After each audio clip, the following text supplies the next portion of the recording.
अस्सलामुअलैकुम वरहमतुल्लाहि वबरकातुहू। यूट्यूब के channel guide to learning English में आपका खैर मकदम है। मैं हूं मोहम्मद शहाबुद्दीन, एक शानदार वीडियो के साथ। दोस्तों, जैसा कि आपने ऐलान देखा होगा कि हम अंग्रेज़ी सिखाने वाली अपनी नायाब किताब रहनुमाए अंग्रेज़ी को बराह रास्त बिल्कुल इब्तिदा से पढ़ाने वाले हैं। तो आज ये उसी का पहला वीडियो है, यानी कि पहला सबक है। तो आपसे गुजारिश है कि वीडियो को बिल्कुल आखिर तक और अच्छे से समझने की कोशिश करें और देखें। सबक शुरू करने से पहले ये कुछ अहम काम है जो आप ज़रूर करें। पहला ये है कि मश्क और प्रैक्टिस करने या सवालों जवाब करने या फिर अपडेट्स हासिल करने के लिए हमारा व्हाट्सएप ग्रुप ज्वाइन कर लें। लिंक नीचे डिस्क्रिप्शन में दे दिया गया है, आप जो है ज्वाइन कर सकते हैं। दूसरा काम यह है कि वीडियो से ज़्यादा फ़ायदा उठाने और ज़्यादा से ज़्यादा मश्क करने और अच्छे से समझने के लिए और अंग्रेज़ी को सीखने के लिए अपना कोई पार्टनर ज़रूर बना लें, कोई साथी बना लें। अपने आसपास से किसी को साथ पढ़ने के लिए तैयार कर लें, चाहे वो दोस्त हो, भाई हो, साथी हो या पड़ोसी हो, कोई भी हो, ताकि दोनों एक दूसरे का जो है सुन सकें और एक दूसरे के साथ अच्छे से मश्क कर सकें। इस तरह करने से आपको ज़्यादा से ज़्यादा फ़ायदा होगा।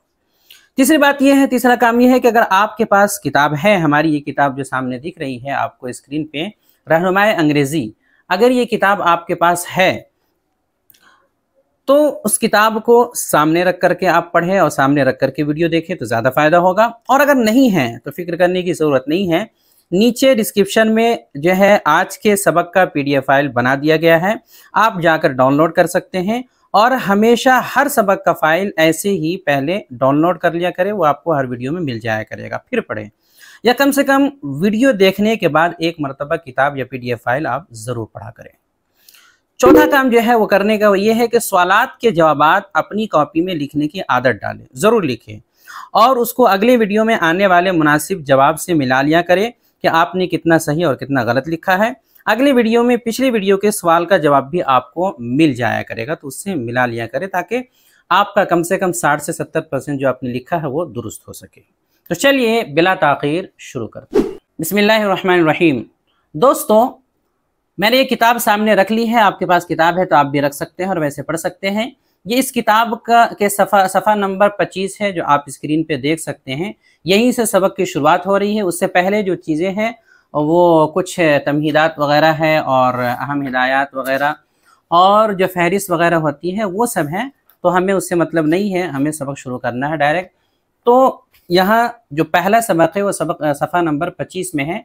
पहली जिल्द है, यानी किताब के 2 हिस्से हैं, तो पहली जिल्द पहला हिस्सा आप निकालें और उसमें सफ़ा नंबर 25 निकाल लें। तो दोस्तों, सबसे पहले है इंग्लिश अल्फ़ाबेट। इंग्लिश अल्फ़ाबेट यानी हुरूफ़ तहज्जी। तो जैसा कि हम जानते हैं कि किसी भी ज़बान को शुरू करने के लिए ज़रूरी है कि उस ज़बान के हुरूफ़ तहज्जी पढ़े जाए। जैसा कि हम अरबी सीखते हैं तो उसमें अलिफ से लेकर या तक पहले पढ़ते हैं। इसी तरह उर्दू सीखते हैं, वहाँ भी अलिफ, बे, पे, ते, टे से करते हुए या तक उसमें भी सीखते हैं। हिंदी जो पढ़ते हैं वो का, खा, गा, घा, वो जो हुरूफ़ तहज्जी है वो सीखते हैं, उसको अल्फ़ाबेट कहते हैं। तो इंग्लिश के भी अल्फ़ाबेट हैं, तो जब शुरुआत करेंगे तो जाहिर सी बात है वहीं से शुरुआत होती है। तो चलिए आज हम उसी को सीखने वाले हैं और भी कुछ चीज़ें हैं जो हम जानेंगे। तो सबसे पहले अंग्रेज़ी ज़बान में कुल 26 हरूफ होते हैं। 26 यानी 26 लेटर्स होते हैं, जो आप देख सकते हैं किताब में लिखा हुआ है। 26 हरूफ होते हैं जिन्हें 2 तरह से लिखते हैं, बड़ा और छोटा, यानी 2 अंदाज होता है लिखने का, लेकिन सबके तलफ़ुज़ एक ही होते हैं, यानी पढ़ते हैं एक ही तरह से, बस लिखने के 2 अलग तरीके हैं। तो पहले हम उन्हें दुरुस्त तलफ़ुज़ और अदायगी के साथ जो है सीख लेते हैं, याद कर लेते हैं, अच्छे से रट लेते हैं। तो वैसे तो जो है काफ़ी सारे हज़रात को याद होगा आप में से, लेकिन कहीं कहीं पे थोड़ी बहुत गड़बड़ी होती है, तो उसे हम सीख लें, एक मरतबा अच्छे से फिर रट लेंगे तो ज़्यादा बेहतर होगा। तो चलिए आप स्क्रीन पे देख सकते हैं, ये यहाँ से लेकर के यहाँ तक जो है बड़े वाले हरूफ हैं, ठीक है, लिखने का जो बड़ा तरीका होता है। और नीचे आप देख सकते हैं यहाँ से लेकर के यहाँ तक जो लिखने का तरीका है छोटा वाला वो है। दोनों एक ही है, लेकिन ये छोटे अंदाज में लिखा हुआ है, ये बड़े अंदाज में लिखा हुआ है। तो कहाँ पे बड़ा लिखना ज़रूरी है, कहाँ पे छोटा, ये तो हम बाद में आगे सीखेंगे। अभी सिर्फ इनको हम पढ़ लेते हैं, एक मरतबा तलफ़ुज़ सीख लेते हैं। मैं पढ़ता हूँ, आप सुने। A, B, C, D, E, F, G, H, H। ये H है। कहीं कुछ इलाके के लोग होते हैं जो इसको हा से पढ़ते हैं, H पढ़ते हैं। तो H नहीं पढ़ना, देखिए हमने अलिफ से लिखा है H, H। इस तरह है I, J, K, L, M, N, O, P, Q। Q को कुछ हजरात जो है Q जो है 2 नुक्ते वाले काफ से जो है पढ़ते हैं, जबकि वैसा पढ़ना सही नहीं है, बल्कि लंबी काफ से, जैसे कि मैंने लिखा है आप देख सकते हैं कि लंबी काफ से ही इसको पढ़ना है। Q नहीं पढ़ा जाएगा। इसी तरह है R, S, T, U, V। इसको कुछ हजरात जो है V के बजाय देखिए मैंने वाव से लिखा है, भी पढ़ते हैं, भी, भा। तो भी की आवाज़ नहीं निकालनी है, ये V है। जैसे कि वैल्यू को वैल्यू बोलते हैं, वेरी गुड को वेरी गुड बोलते हैं, तो वाव की आवाज़ निकालनी है, वी, वी। W नहीं कहना है, W भी नहीं कहना है, W दोनों मिला देना है। X, Y, Z को कुछ हजरात जो है जीम से जेड बोलते हैं, तो जा की आवाज़ निकालनी है, Z। तो ये A से लेकर Z तक, इसको आप जितना ज़्यादा चाहें तेज़ याद कर सकते हैं, जितना ज़्यादा अच्छा चाहे याद कर सकते हैं। इसी तरह नीचे भी जो है वो वही A से लेकर Z तक लिखा हुआ सेम तलफ़ुज़ है, तो दोबारा उसको बोलने की ज़रूरत नहीं है। नीचे आप देख सकते हैं कि एक बात लिखी हुई है कि तहरीर बनाने और रफ्तार बढ़ाने के लिए मुंदरजा झैल तर्ज तहरीर की मशक कर सकते हैं, या फिर स्टेशनरी यानी कॉपी किताब की जो दुकान होती है वहाँ से बाज़ाब्ता मशक की किताब भी ख़रीद सकते हैं, जिन्हें इब्तदाई मरहले के बच्चे इस्तेमाल करते हैं, जिसको हम कर्सिव राइटिंग बोलते हैं या सिंपल राइटिंग। तो इंग्लिश की राइटिंग बनाना भी ज़रूरी है, तहरीर बनाना भी ज़रूरी है। यहाँ नीचे आप देख सकते हैं ABCD जो है छोटे अंदाज में लिखा हुआ है, इसको कर्सिव राइटिंग बोलते हैं। तो ये तहरीर बनाने के लिए आप जो है स्टेशनरी की दुकान में जा करके कोई जो कर्सिव राइटिंग की बुक होती है वो ख़रीद सकते हैं और ख़ुद से उसको देख करके मशक करने की कोशिश कर सकते हैं। किसी को अगर ना मिले तो मैं इसका एक PDF फाइल डाल दूँगा, उसका प्रिंट निकाल करके भी आप जो है मशक कर सकते हैं, या फिर देख करके लिख सकते हैं। स्क्रीन पे उसकी तस्वीर आ रही होगी, मैं PDF फाइल डाल दूँगा, लिंक आपको डिस्क्रिप्शन में मिल जाएगा। तो चलिए आगे बढ़ते हैं। तो दोस्तों आगे जो सबक है वो है रोमन उर्दू लिखना सीखे पार्ट 1 पहला हिस्सा। तो आज का जो पहला सबक है ABCD जानने के बाद वो है रोमन उर्दू। तो आगे और भी ग्रामर वगैरह के और इंग्लिश पढ़ना सीखने के ताल्लुक से बहुत सारे असबाक आएंगे, लेकिन जो शुरुआत हो रही है ABCD के बाद यहाँ पे हमने मुनासिब समझा कि रोमन उर्दू सिखा दिया जाए। अब ये रोमन उर्दू क्या है? जैसे अगर सामने वाले को सिर्फ हिंदी या इंग्लिश आती है, उर्दू नहीं आती है, और आपको सिर्फ उर्दू ही आती है, एक सूरत तो ये हो सकती है इंग्लिश या हिंदी नहीं आती है, या आप जानते तो हैं लेकिन अच्छे से अभी लिख या समझ नहीं पाते हैं। तो ऐसी तमाम सूरतों में उर्दू को इख्तियार किया जा सकता है, रोमन उर्दू को, ये जो अभी मैं सिखाने वाला हूँ। इससे क्या होगा कि सामने वाले को उर्दू नहीं भी आती है तो वो समझ जाएगा आसानी के साथ। इस तरह आजकल इसके लिखने का भी काफ़ी रिवाज हो गया है। नीज इस्लामी नामों को दुरुस्त लिखने में भी इसकी सख्त ज़रूरत होती है, इसलिए इसका सीखना भी ज़रूरी है। वैसे तो ज़्यादा बेहतर है कि उर्दू को जहाँ पर ज़रूरत उर्दू ही लिखनी चाहिए, लेकिन इसकी भी ज़रूरत हमें पड़ जाती है, ख़ासतौर पे नाम वगैरह दुरुस्त करने के लिए। तो उसको सीखने के लिए यहाँ कवायद वगैरह बयान किए गए हैं, फिर आगे मशक का तरीका बताया जाएगा। थोड़ा बहुत भी आप जो है थोड़ी बहुत मशक करेंगे तो आप ये आसानी से सीख सकते हैं। तो इसके 2 सबक होंगे, 2 लेसन होंगे। आज पहला है, अगला जो है इसके बाद आएगा। तो चंद कवायद हैं जो आपको सीख लेनी है, उसके बाद जो है हम मशक करेंगे। तो सबसे पहले जानते हैं कि रोमन उर्दू का मतलब क्या होता है, ये जो हम सीखने वाले हैं। तो रोमन उर्दू का मतलब साफ सीधा ये होता है कि उर्दू को इंग्लिश रस्मुल ख़त यानी कि अंग्रेज़ी के अंदाज में लिखना, यानी जिस तरह अंग्रेज़ी लिखी जाती है उसी तरह जो है उर्दू को बस लिखना। जैसे कि खालिद लिखना हो अगर, तो खालिद हम लिखते हैं खा अलिफ लाम दाल, खालिद। तो उसी को KHALID खालिद ऐसे लिखना। इस तरह नमाज लिखना है तो नमाज को इस तरह उर्दू में लिखने के बजाय NAMAZ नमाज ऐसे लिखना। इस तरह आप कैसे हैं, ये उर्दू में है, इसको इस तरह लिखना, AAP आप, कैसे के लिए KAISE कैसे, हैं के लिए HAIN हैं। तो बात तो वही है, जैसे उर्दू में बोल रहे हैं वैसे ही इसको इंग्लिश में भी बोल रहे हैं, लेकिन बस लिखने का तरीका उर्दू के बजाय इंग्लिश वाला हो गया। इसी को कहते हैं रोमन उर्दू। तो चलिए अब देखते हैं लिखने का तरीका। तो रोमन उर्दू लिखने का तरीका, इसे लिखना काफ़ी आसान है, बस थोड़ी सी मशक करनी होगी। कवायद के तौर पर नीचे सबसे पहले हुरूफ तहज्जी लिखे गए हैं, यानी कि अलिफ बा पा जो है वो पूरा लिख दिया गया है। फिर हर हर्फ के सामने उसका रोमन उर्दू वाला जो हर्फ होगा इंग्लिश का वो लिख दिया गया है, यानी इंग्लिश में उसके लिए कौन सा हर्फ आएगा वो लाइन से लिख दिया गया है। फिर समझाने के लिए हर एक की एक दो मिसालें दे दी गई हैं ताकि आपको बात समझ में आसानी से आ जाए। तो चलिए लाइन से मैं पढ़ के बताता हूँ। जैसे अलिफ है, अलिफ का अगर लिखना हो तो अलिफ के लिए आएगा ए, जैसे कि अहमद, अहमद में शुरू में अलिफ है तो उसके लिए देखिए ए लिखा गया है। इसी तरह बा है, बा के लिए बी आएगा, जैसे कि बाबर, बाबर में जो है दोनों जगह बाबा है तो उसके लिए देखिए बी आया है, बी ए आर, बाबर।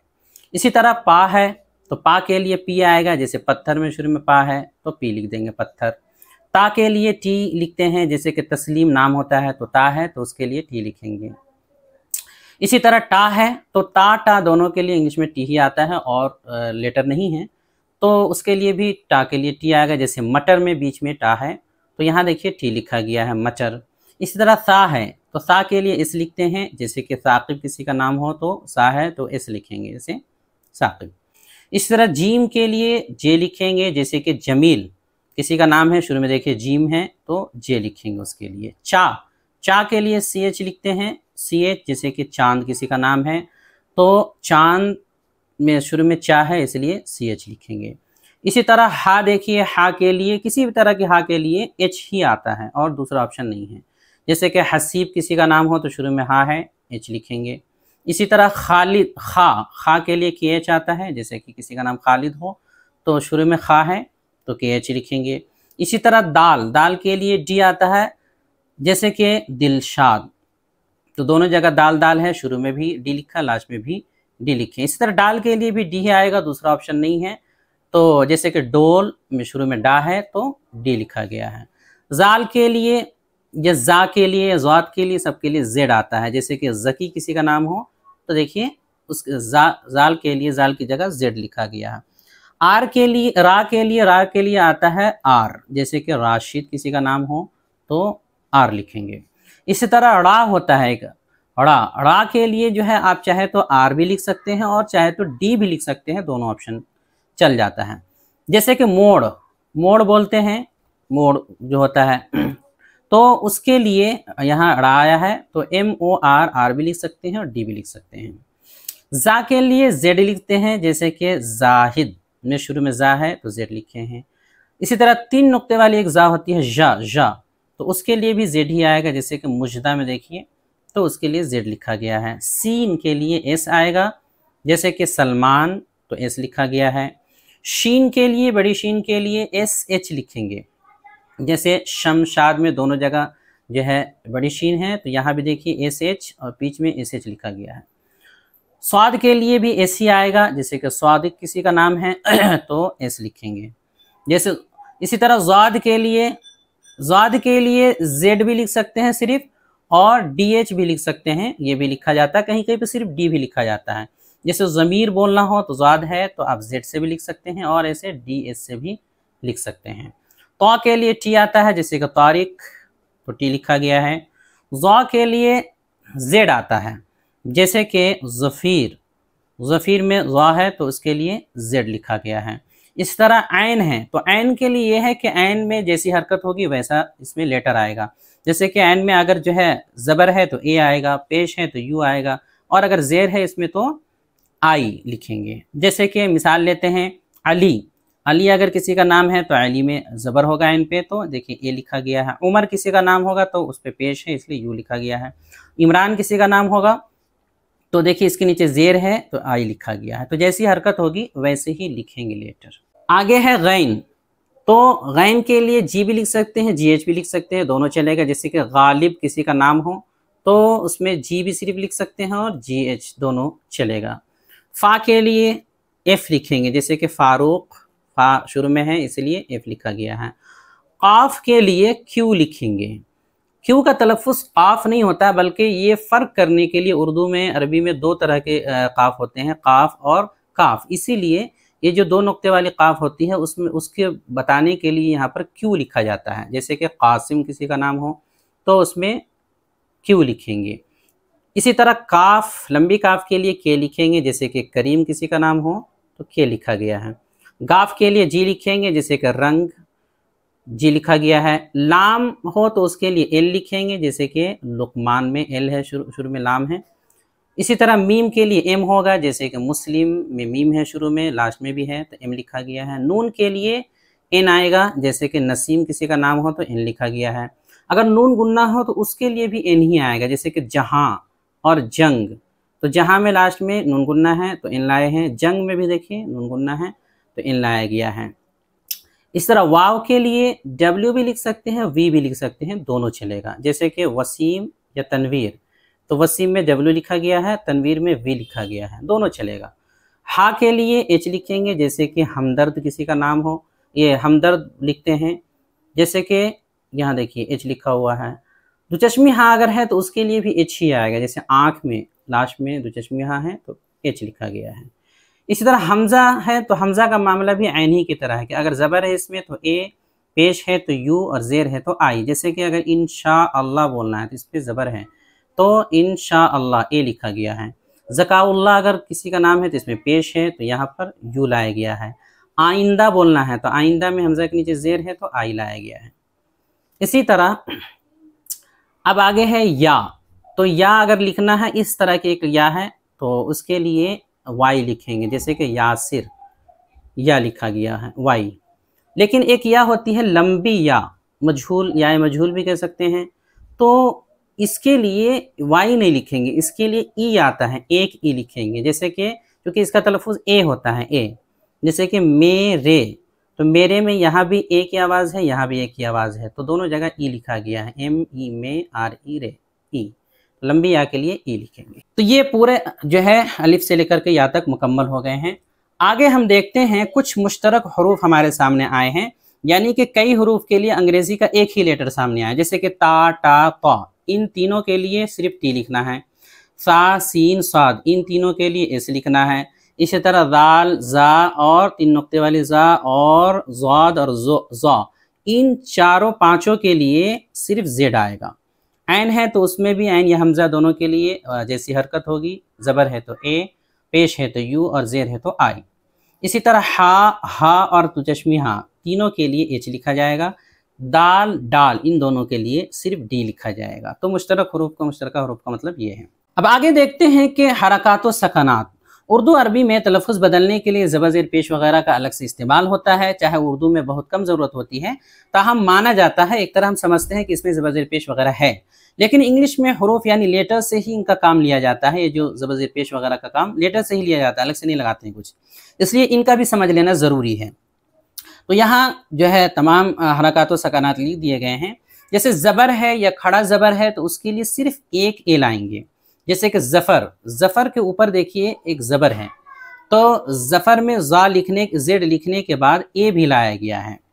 इसी तरह अगर हमज़ा ज़बर आ है, फिर भी जो है उसके लिए एक ही ए लिखेंगे, ऐसा नहीं कि अलिफ के लिए एक ए फिर ज़बर के लिए दूसरा ए, नहीं, बस एक ए लिखेंगे। जैसे अनस किसी का नाम है तो उसमें एक ही ए लिखेंगे बस।